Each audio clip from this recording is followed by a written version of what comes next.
Fragmentos.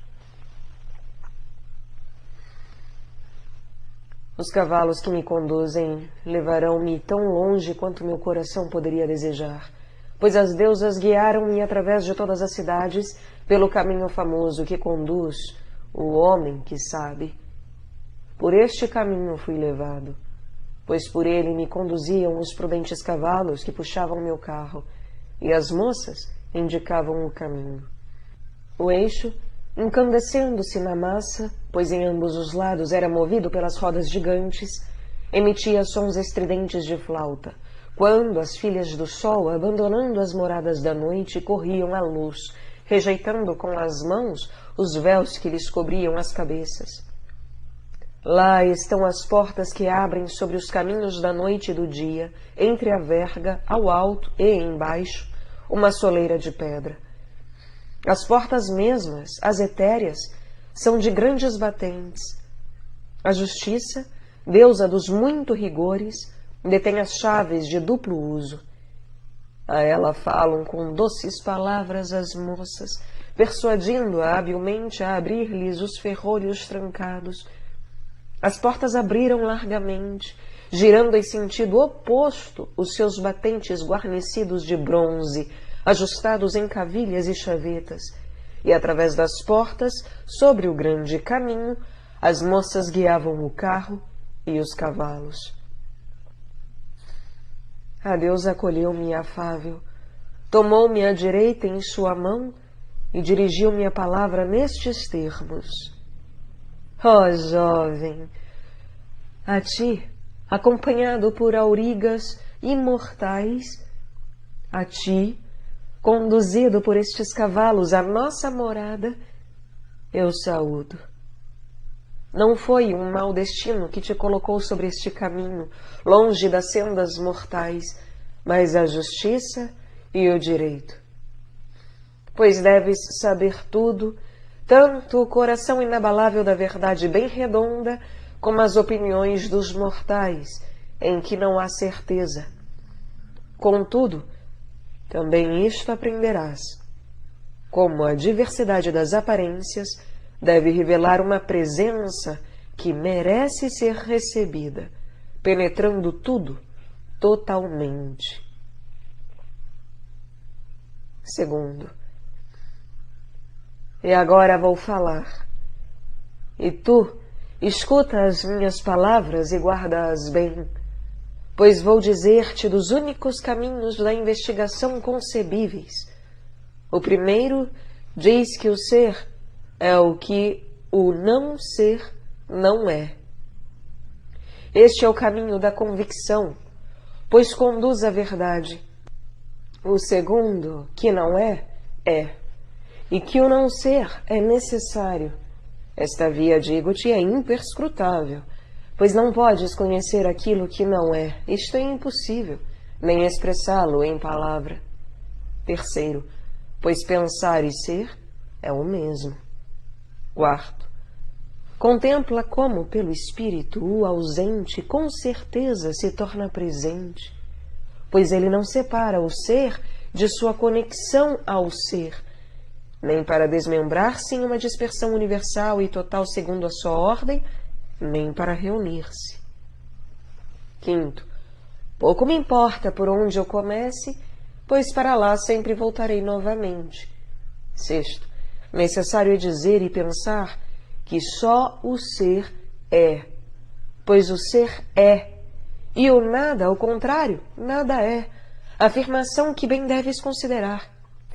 Desta via de investigação eu te afasto, mas também daquela outra, na qual vagueiam os mortais que nada sabem, cabeças duplas, pois é a ausência de meios que move em seu peito o seu espírito errante.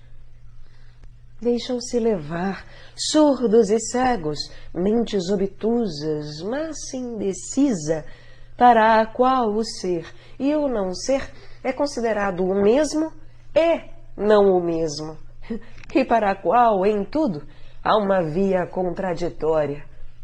Sétimo, jamais se conseguirá provar que o não ser é.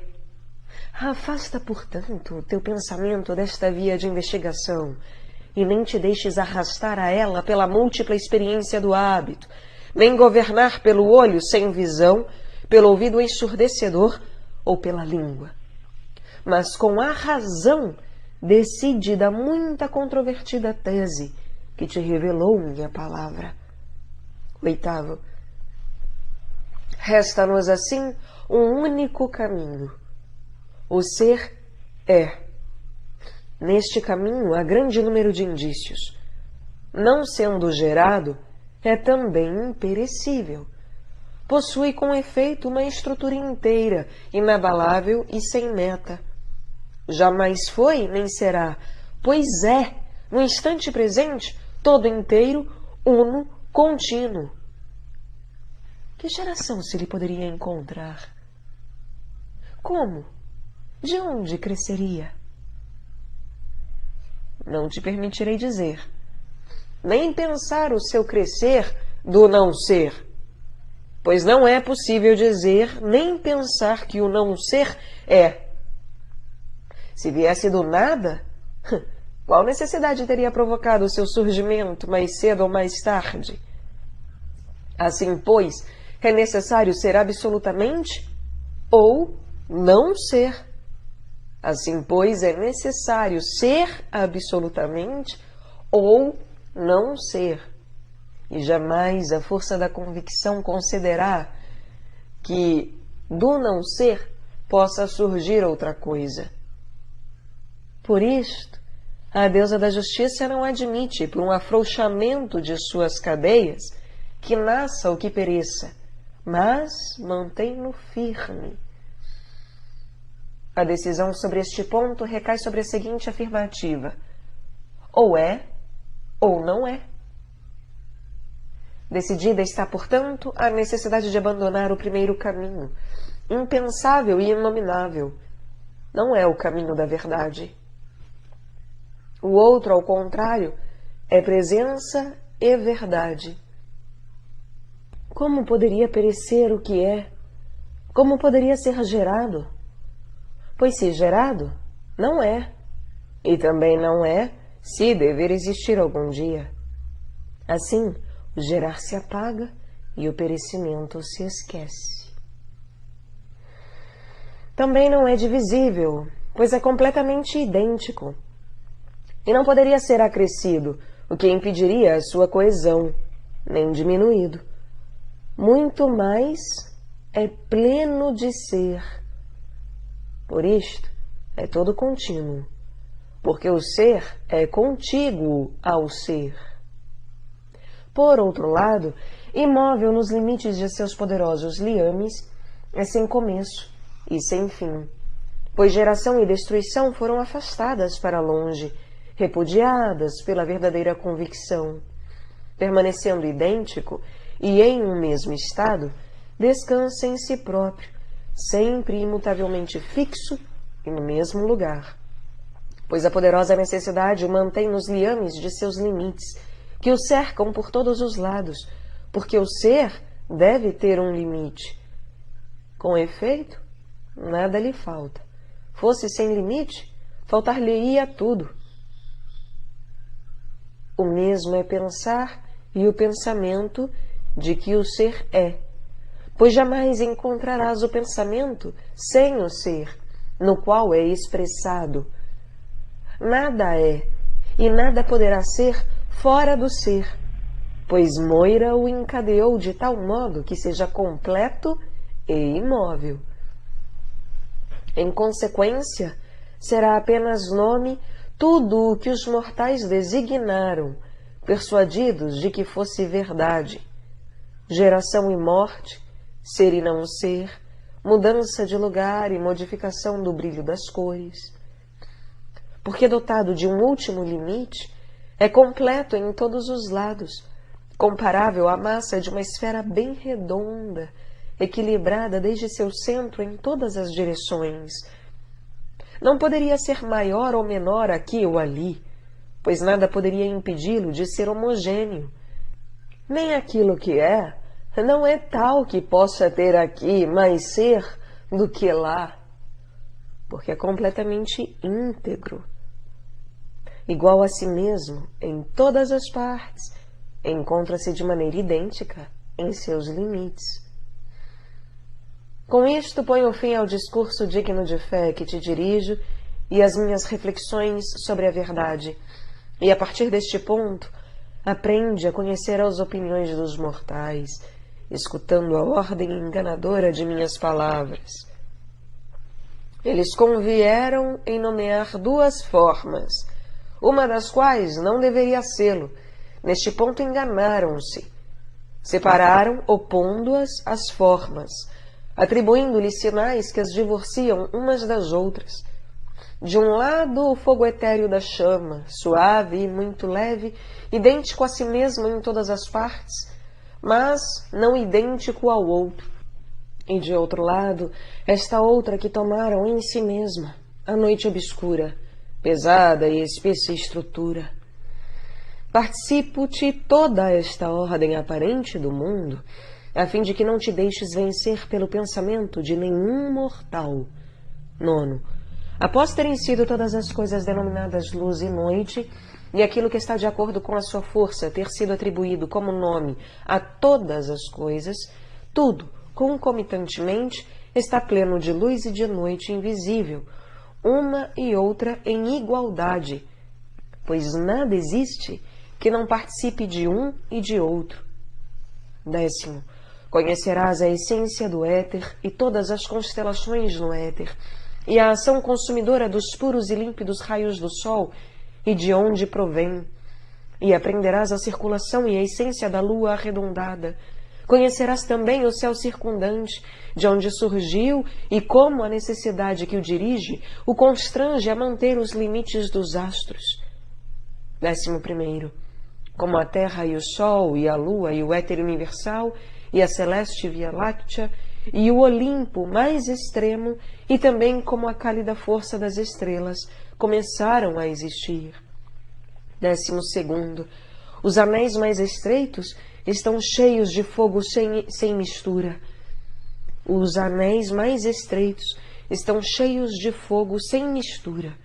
Os seguintes estão cheios da noite, mas entre ambos está projetada a parte de fogo. No centro destes anéis está a divindade que tudo governa, pois em tudo ela é o princípio do cruel nascimento e da união, enviando o feminino a unir-se com o masculino, como ao contrário, o masculino com o feminino. 13º, em primeiro lugar criou a divindade do nascimento ou do amor entre todos os deuses a Eros.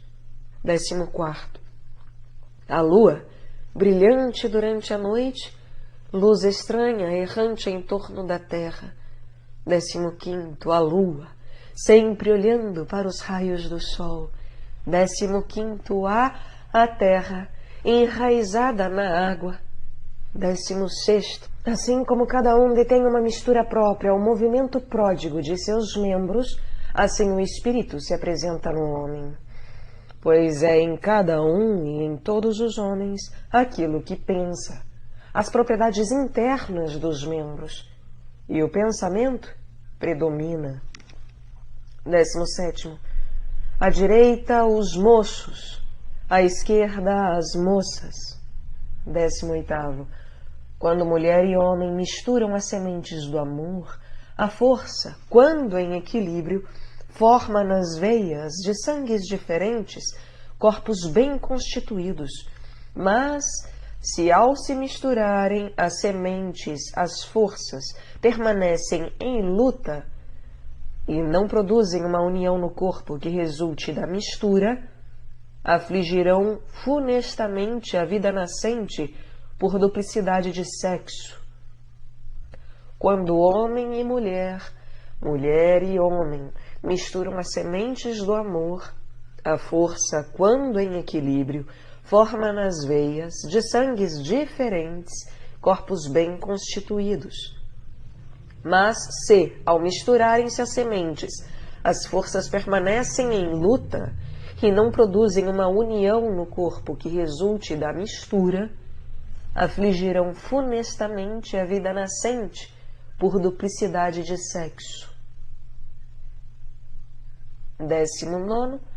Assim, segundo a opinião, estas coisas vieram à luz, e agora são, e no curso do tempo crescerão e depois morrerão. A cada uma, os homens atribuíram um nome que lhes é próprio.